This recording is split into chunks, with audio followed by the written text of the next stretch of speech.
بسم اللہ الرحمن الرحیم والحمد للہ رب العالمین والصلاة والسلام علی سید المرسلین وعلی آلہ وصحبہ اجمعین، اما بعد۔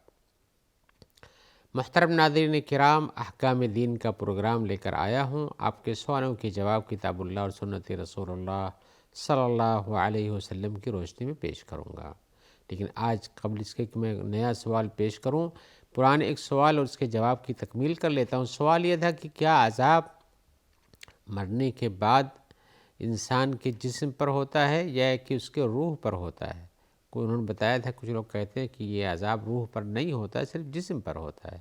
ہم نے دلیل پیش کیا تھا کہ دیکھو، پہلے تو اہل سنت والجماعت کا مسلک یہی ہے کہ عذاب روح اور جسم دونوں پر۔ ہماری بات اہل سنت والجماعت سے مراد اسلاف کے وہ سارے علماء مراد ہیں جو دین حق پر قائم ہیں، تو ان کا فتویٰ یہ ہے کہ عذاب دونوں پر ہوتا ہے۔ پھر اس کی دلیلیں بھی دی ہیں۔ جو لوگ اس بات کو کہتے ہیں کہ روح پر عذاب نہیں ہوتا، اس لیے کہ روح تو ایک مقدس چیز ہے جو اللہ کی طرف سے اس کو ملتی ہے، تو اس مقدس کو کیوں عذاب ہوگا؟ حالانکہ نہیں، اللہ کی طرف سے جو چیز ملتی ہے آپ کو مقدس ہی مانی جانی چاہیے۔ اللہ کی دی ہوئی چیز کون سی خراب ہے آپ کے لیے؟ چاہے وہ آپ کی روح ہو، چاہے آپ کے جسم ہو، آپ کی آنکھ ہو، آپ کے ہاتھ پیر ہوں، آپ کی فکر انداز ہو، آپ کا طور طریقہ ہو، اس نے اخلاق ہو، سب کچھ اچھا ہی ہے۔ تو انسان کے جسم میں تو بہت ساری چیزیں ہیں، اور انسان کا جسم بھی بہت ساری چیزوں سے بنا ہوا ہے۔ مثال کے ایک زبان ہے جس سے ہم اللہ کا ذکر کرتے ہیں، کتنا مبارک کام ہوتا ہے۔ لیکن کیا ایسا نہیں ہے کہ زبان کی بدکاری کی وجہ سے، یعنی غلط بات بولنے کی وجہ سے، گناہ کرنے کی وجہ سے، اور بہت سے ایسے سارے اعضاء ہیں جن کے گناہ کی وجہ سے ان کو نہیں، پورے جسم کو تکلیف ہوگی۔ تو حقیقت یہ ہے کہ انسان کے جسم میں جو روح ہوتی ہے وہ نکلتی ہے، لیکن اس کا تعلق اس سے جڑا رہتا ہے۔ جیسے کہ ابو ہریرہ کی حدیث میں، جس کو میں پیش کیا تھا، کہ جب انسان کی روح نکالی جاتی ہے تو فرشتے اس کو لے کے گزرتے ہیں، تو فرشتے وہاں کے آسمان کے کہتے ہیں کہ کتنی اچھی روح ہے، اللہ تعالیٰ ان پر اپنی رحمت نازل فرمائے، بڑی خوشبودار ہے، تو وہ کہتے ہیں کہ ایسا ہے۔ اور اس کے برخلاف جب کسی کافر اور مشرک کی روح نکلتی جو اللہ کا اپنا فرمان ہے، تو اس کی روح پہنچتی تو بہت بدبودار ہوتی ہے۔ اس کو پہنچانے کے ساتھ ساتھ فرشتے اس کو پوچھتے ہیں، بتایا جاتا ہے۔ حتیٰ کہ رسول اللہ صلی اللہ علیہ وسلم نے اپنی ایک حدیث میں اسی میں کہا، جہاں اس کا تذکرہ چلا تھا، اپنا رومال، اپنا ٹکڑا جو ہے اپنی ناک پر رکھ دیا، اس لیے کہ بدبو کا احساس جیسے سوچنے پر بھی ہوتا ہے۔ تو روح جو کافروں اور مشرکوں اور گنہگاروں کی روح سجین میں ڈال دی جاتی ہے، سجین میں ڈال دی جاتی ہے۔ اور اسی طرح سے پتہ سجین میں جانے، وہ سجین جو جلایا جاتا ہے اس میں ڈالی جاتی ہے، تو وہ بھی عذاب کی جگہ، کوئی راحت کی جگہ، تو صرف جنت ہے۔ تو اسی صورت میں آپ یہاں جہاں سجین کے بارے میں آئے، جیسے قرآن مجید کا فرمان ہے، حتی اذا جاء احدکم الموت توفته رسلنا وهم لا يفرطون، ایسے ہی ہے اللہ نے فرمایا، جیسے آیا ہوا ہے کہ سجین میں ہے اور وہ علیین میں ہوتے ہیں، تو علیین اور سجین کا جو الگ الگ تذکرہ ہے، ایسا نہیں کہ وہاں علیین میں سب کو راحت ہے اور سجین میں بھی روح کو راحت ملتی ہے، بلکہ سجین میں جس کی روح جاتی ہے وہ تکلیف کی جگہ ہے۔ اور ایسے ہی اسراء اور معراج کی جو حدیث رسول اللہ صلی اللہ علیہ وسلم کی بیان کی طرف جابر نے، بہت لمبی حدیث ہے، ان میں آیا ہوا ہے، ایک ٹکڑا میں بتانا چاہتا ہوں کہ اللہ کے رسول صلی اللہ علیہ وسلم کہتے ہیں اس اسراء و معراج کی حدیث میں کہ حضرت آدم پر ان کی ذریتوں کی روح پیش کی جا رہی تھی، تو وہ پوچھتے تھے کہ یہ کون لوگ ہیں، تو کہتے تھے یہ تمہارے اچھے لوگ ہیں، تمہاری ذریت کے اچھے لوگ ہیں، تو اس سے خوش ہوتے تھے اور کہتے تھے کہ ان کو علیین میں کر دو، اور جو ان کی ذریت میں بدکار و گنہگار تھے تو ان کے بارے میں کہتے تھے کہ یہ ان کو سجین میں کر دو۔ یعنی جو آدمی گناہ کرے وہ سزا کا مستحق ہے ہی، تو کیوں ناانصافی کریں گے اپنے ان بیٹوں کے ساتھ جو کہ اچھے ہیں، اور ان کے ساتھ جو اچھے نہیں ان کو کہیں گے تم دونوں برابر ہو؟ ایسا تو کہیں نہیں ہوتا ہے۔ اس قسم کی اور حدیثیں ابو ذر وغیرہ کی حدیثیں بھی آئی ہوئی ہیں، جس سے پتہ چلتا ہے حضرت آدم نے ایسا کیا، اور اس طرح سے ہوتے ہیں۔ اور جب انسان، جیسا کہ حدیث میں آیا ہوا ہے، انسان جب دنیا سے جانے لگتا ہے اور آخرت سے قریب ہوتا ہے، تو اس کے بعد فرشتے آتے ہیں تو کہتے ہیں ایتھا النفس الخبیثہ، اے خبیث نفس نکلو۔ نہیں نکلتی تو اس کو کھینچ کے، جیسے کانٹا ٹیڑھا ہوتا ہے اس چیز کے نکالتے ہیں۔ جبکہ مومنوں کی روح کے بارے میں یہ ہے کہ ان کو کہتے ہیں کہ اللہ کے رضوان کی طرف، اللہ کی خوشی کی طرف اور جنت کی طرف چلو۔ تو یہ مرنے کے بعد خوشی کیا ہے؟ اگر اس کی روح خوش ہے تو اس کو کون سی تکلیف ہوتی ہے؟ اگر مرنے کے بعد بھی اس کا وہ اچھا ہی رہتا ہے۔ لہذا یہ سوچنا کہ میں حدیث بہت لمبی اس کی تفصیل نہیں پیش کروں گا، لیکن یہ بتانا کہ یہ جہاں پر ہوتا ہے سب کچھ، جو انسان قبر میں جواب نہ دے سکے نبی کے بارے میں، اللہ کے بارے میں، دین کے بارے میں، قرآن کے بارے میں، یہ سب وہ کیا کرے گا؟ اس کو تو اس سے کوئی تعلق نہیں، پھر وہ کہاں عذاب کے بجائے نعمت حاصل کر لے گا؟ لیکن اس کے برخلاف جس نے محنت کیا، عبادت کیا، اللہ کا ذکر و اذکار کیا، اللہ کے نبی پر ایمان لایا، اللہ پر ایمان ہے، نیک کام کی کوشش کرتا ہے، تو ایسے لوگوں کا جواب بھی صحیح رہے گا تو ان کے لیے ہی نعمت ہوتی ہیں۔ لہذا یہ جاننا چاہیے کہ حدیث میں جو آیا ہوا ہے کہ خبیث کی روح کھینچی جاتی ہے اور مومن کی روح کو آرام سے خوشبودار کپڑوں میں لے جا کے پیش کیا جاتا ہے، یہ بھی عذاب و ثواب ہی ہے۔ روح ہی کو بتایا جا رہا ہے نا کہ روح کو کھینچا جاتا ہے، اس کو بدبودار کپڑے میں رکھا جاتا ہے، اس کی روح کو نکالا جاتا ہے، خوشبودار کپڑے میں رکھا جاتا ہے۔ تو یہ بدبودار کپڑے میں رکھنا کیا کوئی اس کے لیے راحت ہے؟ تو ایسے کیسے آدمی انکار کر سکتا ہے کہ روح کو عذاب نہیں ہوتا ہے؟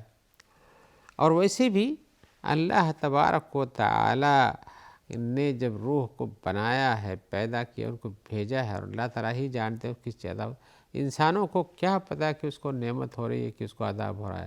قبر میں بھی، آخرت میں بھی، ہر انسان دوسرے کی روح کو جب یہاں نہیں دیکھتا، وہاں بھی نہ دیکھا تو اس کو پتہ نہیں چلے گا کہ عذاب ہو رہا ہے کیا نہیں عذاب ہو رہا ہے۔ آپ دیکھتے ہوں گے کہ سونے والے انسانوں کو کچھ لوگ بڑی ہی مشکل میں ہوتے ہیں، اور آپ نے محسوس کیا کہ وہ چیختے بھی ہیں، چلاتے بھی ہیں، لیکن جب پوچھو تو بیان کرتے ہیں ہاں کو ایسا ہمارے ساتھ ایسا ہوا ہے، لیکن جسم پر کوئی اثر نہیں ہوتا ہے، نہ مارنے کا، نہ پیٹنے کا، نہ کاٹنے کا، نہ ڈنک مارنے کا، نہ سانپ بچھو کاٹنے کا، کچھ بھی نہیں ہوتا ہے، لیکن وہ اپنے روح کے ساتھ اس میں پریشان رہتے ہیں۔ تو روح کو عذاب ہوتا ہے، ایسا کیسے انکار کیا جا سکتا ہے کہ روح کو نعمت یا عذاب میں نہیں ڈالا جاتا ہے؟ تو لوگوں کا یہ سوچنا کہ ایسا نہیں ہے، غلط ہے۔ لہذا ہم اس میں اور مزید تفصیل نہیں کریں گے، لیکن یہ کہنا چاہتے ہیں کہ ان مومنوں کی روحوں کے لیے عذاب ہے، عذاب نہیں ثواب ہے، اور ان کے لیے نعمتیں ہیں، اور کافروں کی روحوں کے لیے تکلیف ہے اور ان کے لیے عذاب ہے۔ اور یہ روحوں اور یہ عذاب جسم اور روح دونوں پر ہوتا ہے، صرف تنہا روح کی بات نہیں کر رہا ہوں، جسم کے ساتھ روح جڑا رہتا ہے اس وقت۔ اب آپ نہ دیکھیں قبر میں، یہ آپ کا قوت حادثہ اس حد تک نہیں اللہ نے دیا ہے۔ یہ زمین پر لوگوں کو بہت ساری چیزیں نظر نہیں آتی ہیں، آخرت میں ہو سکتا ہے بہت ساری چیزیں نظر آئیں۔ آئیے ہم ایک اور سوال کی طرف آتے ہیں۔ سوال میں جو پوچھا جا رہا وہ یہ ہے کہ ہم نے یہ سنا ہے کہ کسی چیز کے بارے میں اختلاف ہو کہ حلال ہے کہ حرام ہے تو اسے چھوڑ دینا چاہیے، شبہات سے بچنا چاہیے۔ تو اس سلسلے میں کون سی رائے صحیح ہے، کیا بات درست ہے؟ تو ہم بتانا چاہیں گے کہ بھائی حدیث میں تو آیا ہوا ہے کہ حلال واضح ہے، حرام واضح ہے، ان دونوں کے درمیان کچھ چیزیں ہیں جو مشتبہ ہوتی ہیں، اور ان مشتبہ چیزوں سے دور رہنا چاہیے۔ اس لیے جیسے جانور ہے، کسی مشتبہ جہاں ممنوع ہے چراگاہ وہاں جا کے چرائیں گے آپ، جہاں حلال حرام دونوں قریب میں ہیں، تو ہو سکتا ہے حلال سے حرام میں داخل ہو جائے اور وہ اس طرح سے غلط چیزیں پڑ جائے گا، شبہ داخل ہو جائے، ایسا نہیں کہ یقین ہے کہ داخل ہی ہوتا ہے۔ تو یہی حدیث میں بتایا گیا کہ شبہات سے جو بچنے والا اس نے گویا کہ اپنے دین اور ایمان اور عزت و آبرو کو بچا لیا۔ لیکن ہے شبہات ہیں کیا چیز؟ سوال ہمارے بھائی کا، شبہات ہیں کیا چیز جس سے بچنا چاہیے؟ تو ہم بتانا چاہیں گے شبہات یہ ہے جس پہ اتفاق ہو کہ وہ مشتبہ چیز ہے، شبہات جس میں اشتباہ پایا جاتا ہو، شک ہو کہ یہ صحیح ہے یا غلط ہے، حلال ہے یا حرام ہے، منع ہے کہ نہیں منع ہے، تو اس سے بچنا چاہیے۔ جب حدیث میں آیا کہ حلال واضح، حرام واضح، اور بین دونوں کے درمیان مشتبہ چیزیں ہیں، تو مشتبہ چیزیں جو ہوتی ہیں یہی جو اس میں شبہات میں پڑ جاتا ہے وہ حرام میں بھی پڑ سکتا ہے۔ اور کچھ لوگ حدیثوں کے اندر لفظ بینہما مشبہات، ان کے درمیان حلال اور حرام کے درمیان میں کچھ چیزیں شبہ میں ڈالنے والی ہوتی ہیں، یعنی وہی آپ کے پاس واضح نہیں ہوتا ہے، یعنی واضح حکم اس پر نہیں مل پاتا ہے۔ آپ نہیں دے پاتے ہیں یا کہ آپ کسی سے حاصل کرتے ہیں وہ نہیں دے پاتا ہے، اس کے بارے میں واضح حکم کیا ہے؟ جیسے ہم کہتے ہیں شراب حرام ہے، اس لیے کہ اس کا واضح حکم ہے، سب جانتے ہیں۔ زنا حرام ہے، اس کا واضح حکم سب جانتے ہیں، لیکن کچھ چیزیں ایسی ہوتی ہیں جو ان کے درمیان ہوتی ہیں اور وہ ان کے بارے میں حکم کا صحیح پتہ نہیں رہتا ہے۔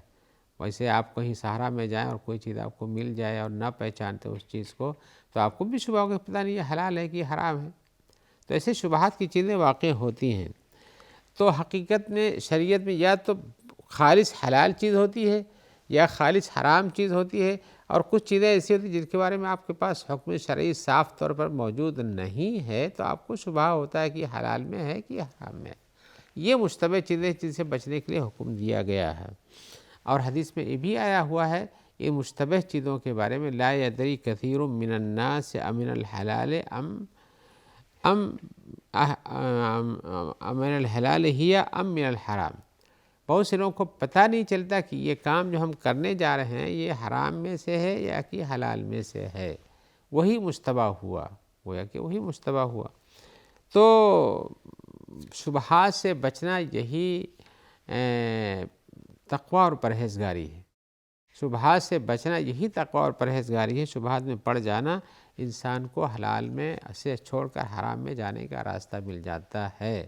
یہ نہیں کہتا ہوں کہ ہمیشہ حرام ہی پہنچ جاتا ہے، کبھی وہ مشتبہ چیزوں میں جو کرتا ہے اس کے لیے حلال ہوتی ہے، لیکن جب اس کو پتہ نہیں ہے تو انجانے چیز پر عمل کرنا بھی درست اس کا نہیں ہے، بلکہ اس سے بچ جانا زیادہ مناسب ہے۔ تو ایسی صورت میں بچ جانا مناسب ہے۔ اب مثال کے طور پر ایک کسی چیز کے بارے میں آپ نے ہم سے پوچھا یا فلاں سے پوچھا اور فلاں سے پوچھا، فلاں نے کہا کہ یہ کام حلال ہے اور جائز ہے، اس میں کوئی گناہ نہیں ہے، دوسرا کہتا ہے نہیں یہ کام حرام ہے، ناجائز ہے، اس میں گناہ ہے۔ اب آپ تو بیچ میں حیرت میں پڑ گئے کہ یہ پکڑوں کہ وہ پکڑوں، مشتبہ ہو گیا، آپ کو حلال ہے یا حرام ہے۔ تو اس وقت احتیاط کا تقاضا یہ ہوتا ہے کہ آپ نہیں کریں، کر لینے میں گناہ ہے اور نہ کرنے دینے میں کوئی گناہ نہیں ہے۔ یا اسی طرح سے اس کے برعکس کوئی چیز ہو جو چیز جائز ہو اور آپ کے ہاں مشتبہ ہو جائے، تو آپ کا نہ کرنا یہ گناہ ہو سکتا ہے اور کرنا یہ ثواب ہو سکتا ہے، لیکن جب نہیں پتہ ہے تو آپ نہیں کرتے ہیں تو آپ پر گناہ نہیں پڑتا، اس لیے کہ اللہ تبارک و تعالی کسی کو اس کی جہالت پر اس طرح سے نہیں پکڑتے ہیں کہ وہ جانتا نہیں تھا اور کر گیا ہے، بلکہ جاننے کے پر جب نہیں جانتا تھا کر گیا ہے تو اسے معاف کرتے، لیکن اگر جاننے کا وقت ملا، پوچھ سکتا تھا، جاننے کے پاس اس کی صلاحیت تھی اور نہیں کیا، کوتاہی کیا ہے، تو اس تقصیر کی بنیاد پر وہ جہالت معاف نہیں ہوتی ہے۔ اس تقصیر کو، جہالت بھی ایک تقصیر ہے، جاہل ہونا بھی ایک تقصیر ہے، کمی ہے، انسان کو اپنی جہالت کو دور کرنے کے راستے سوچنا چاہیے۔ بھوک لگی ہے تو پیاس لگی تو بھوک اور پیاس کے مٹانے کی ضرورت ہے تو وہ کام کرنا چاہیے۔ ایسے ہی جب آپ کو نہیں پتہ ہے تو اپنے سے یا ان دونوں سے بڑا عالم جس کو سمجھتے ہیں اس سے پتہ کر لینا چاہیے، جس کے اوپر آپ کو اطمینان ہے، تو وہاں آپ شبہات سے بچ جاتے ہیں۔ اس لیے کہ جس سے اس کا فتویٰ دے مجتہد ہوتا ہے، اور مجتہد آدمی اچھا حق بات بتانے کی کوشش کرتا ہے، اور اس نے کوشش کیا اور مان لیجیے ناکام رہا تو اس پر گناہ نہیں، اور اگر کامیاب رہا تو اس پر گناہ نہیں، اس کو ثواب ملتا ہے، اور جیسے کہ ناکام رہنے والوں کو بھی ایک ثواب ملتا ہے، اس کو ڈبل سے ملتا ہے جو اچھائی کو پہنچ جاتا ہے۔ اور آپ اچھائی پر عمل کرتے ہیں تو آپ کا بھی ثواب بڑھتا ہے، لیکن اگر برائی پر عمل کر جاتے ہیں کسی فتوے کی بنیاد پر اور آپ نہیں جانتے تھے، ان کو بھی پتہ نہیں تھا، تو وہاں پر گناہ نہیں لکھا جاتا ہے۔ ایسی صورت میں شبہات کو دور کر دینا چاہیے۔ آپ کے پاس اگر ایسے مسائل آتے ہیں جس میں آپ کو یقینی طور پر معلوم نہیں ہوتا کہ ہاں یہ صحیح بات کہی گئی ہے، مشتبہ ہو جاتی ہے، تو آپ کو مشتبہ چیزوں کو دور کر لینا چاہیے۔ یہ دانش مندی نہیں کہ آپ بلا سوچے سمجھے بس فلاں مولانا صاحب نے بتا دیا ہے، ان کو کہنے دو حرام، ان کو کہنے دو حلال، ہم تو کریں گے یہی جو مولانا کہتے ہیں۔ یہ شریعت نہیں ہے ٹوٹل، بلکہ شریعت ہے اس کے حق کو پہچانیے، حق بھی ظاہر ہے، باطل بھی ظاہر ہے، یہ دونوں کا فیصلہ ہو جاتا ہے، لہذا اس سے بچنا چاہیے۔ اسی صورت میں جو آدمی حلال و حرام کے درمیان مشتبہ چیزیں ان کو جان بوجھ کے کرتا ہے تو وہ بچنے کی بجائے خطرے میں پڑ جاتا ہے، خطرے پڑ جاتا ہے۔ اسی لیے جو آدمی اس کی بھی رائے لیتا ہے، اس کی بھی رائے لیتا ہے، جہاں یہ رائے اچھی لگتی ہے اس مولانا کی اس کو لے لیتا ہے، اور جہاں اس مولانا کی رائے اپنے مناسب لگتی ہے وہ لے لیتا ہے، جب دیکھتا ہے کہ ہمارے تو فائدے میں ہے، ہمارے نقصان میں تو نہیں ہے، لہذا گناہ وہ اٹھائیں گے، فائدہ ہم اٹھائیں گے، ایسا نہیں ہے، بلکہ آپ کو حقیقت تک خود پہنچنے کی کوشش کرنا چاہیے۔ ایسا نہ ہو کہ آپ خود پڑ جائیں، لہذا لوگوں کی صرف رخصتیں ہی ڈھونڈنا، اسی پر عمل کرنا اور سختی سے بچنا، یہ کوئی اچھا دانش مندی نہیں، بلکہ حقیقت تک پہنچنے کی کوشش کرنا آپ کی ذمہ داریوں میں سے ایک ذمہ داری بھی ہے۔ آئیے ہم ایک اور سوال کی طرف آتے ہیں۔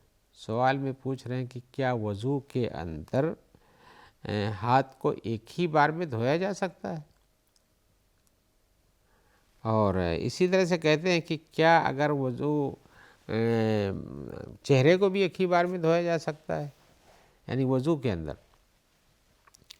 اور آگے پوچھ رہے ہیں کہ اگر ہم غسل جنابت کرتے ہوں تو کیا آگے جہاں گندگی اس کی صفائی کے ساتھ پیچھے کے حصے میں بھی صفائی کرنا ضروری ہے؟ اور اسی طرح سے یہ بھی کہتے ہیں کہ کیا بسم اللہ کرنے سے پہلے، وضو کرنے سے پہلے بسم اللہ اگر نہیں کریں تو وضو ہی نہیں ہوتا ہے؟ یہ چند سوالات ہیں ان کے۔ پہلے کے بارے میں بتا دوں کہ بھائی اگر ایک ہی بار میں یہاں پہلے تو آپ شروع جب کرتے ہیں تو وضو کا طریقہ جو استعمال کریں گے تو پہلے پانی لیں گے، اگر ہاتھ گندا اس کو دھوئیں گے، اس کے بعد پانی لے کر کے ہاتھ کو یہ دونوں ہتھیلیوں کو دھوتے ہیں، اور اس کے بعد پھر چہرے کو دھوتے ہیں، کلی ولی جو کرتے ہیں تو کرتے ہی ہیں۔ اس کے بعد پانی لے کر کے، یہاں تو بھیگا ہوا ہے، اتنا ہی دھلنا رہتا ہے، اگر ایک بار میں اتنا بھیگ جاتا آپ کے پانی سے تو پھر اس کو دوبارہ دھلنے کی ضرورت نہیں ہے۔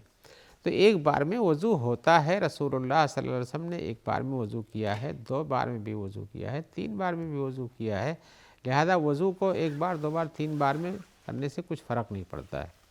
لیکن 3 بار سے زیادہ کرنے کی کیا، جب بھیگ گیا ایک ہی بار میں پورا جو تو ایک سے بڑھانے کی بھی کوئی ضرورت نہیں ہے۔ تو بتانے چاہتا ہوں کہ وضو ایک بار میں کیا جا سکتا ہے، ایک ہی بار پانی لیجئے اور ڈالیے تاکہ اور رگڑ لیجئے، تو اگر بھیگ جاتا ہے تو آپ کا یہ وضو مکمل ہو جاتا ہے، اور نہیں بھیگتا ہے تو پریشانی بڑھتی ہے۔ اور اسی طرح سے نہانے کے اندر بھی آپ کو جیسے جہاں گندگی لگی ہے وہاں صاف کرنا چاہیے، کوئی جگہ نہیں اس شرط ہے جہاں جسم بھی لگے وہاں بھی گندگی صاف کرنے کی ضرورت ہے۔ اور وضو کا غسل کا طریقہ بھی جو شرعی ہے وہ یہ کہ آپ کو وضو کرنے کے بعد نہانا چاہیے۔ اس طرح سے اور بھی احکام اس سلسلے میں ہیں جن کی ہم تفصیل میں نہیں جانا چاہتے ہیں۔ رہ گئی بات وضو پہ بسم اللہ کرنے کی، تو رسول اللہ صلی اللہ علیہ وسلم میں حکم آیا لا وضوء لمن لم یذکر اللہ، جس نے اللہ کا نام نہیں لیا، لم یذکر اسم اللہ، اللہ کا نام نہیں لیا، اس کا وضو نہیں ہوتا ہے۔